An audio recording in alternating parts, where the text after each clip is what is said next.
was an emotional day in a Bay County courtroom as a judge handed down a sentence to the man who drove drunk and seriously injured two teenage girls. The incident happened last year in the Bay Point community. News 13's Maggie McGuigan spoke with the victims as they close this unimaginable chapter.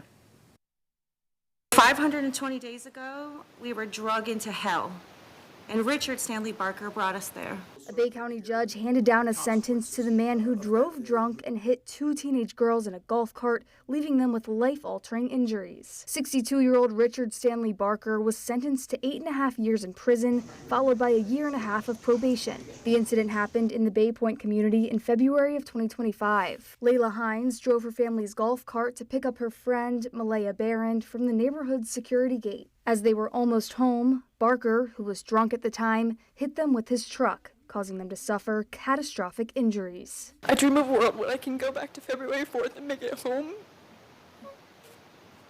But my dream won't be fulfilled.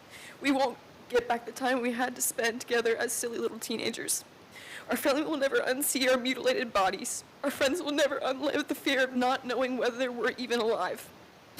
We will only know the pain and suffering we endured as a result of his actions. Last month, Barker pled no contest to his 2 counts of DUI with serious bodily injury. Judge Dustin Stevenson found him guilty of both, but a jury found him not guilty of leaving the scene, which in this case was a second-degree felony punishable by up to 15 years. Wednesday, Judge Stevenson heard testimony from both sides before coming to his decision. Since the accident, I've watched my father carry a level of heartbreak, remorse, that is difficult to put into words.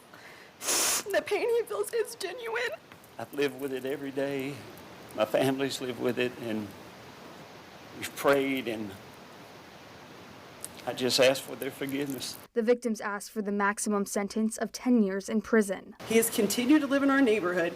We have seen him have parties or family get-togethers. I can ask anyone who knows he's continued to golf in our same neighborhood and has gone about his life while we have suffered through the tragedy he created. Even when his sentence is complete, our future is still unknown. This will never be over for me. Judge Stevenson called this one of the most difficult cases he's ever had to decide. He sentenced Barker to the 8.5 years, the minimum sentence, but tacked on a 1.5 years probation, including community service. It's better than it could have been, but I just don't like that they play on, oh, he's old. Yeah, I'm 17 years old and my life was ruined. He has lived his life out. He is 62, I think. I'm barely just started and my life is ruined.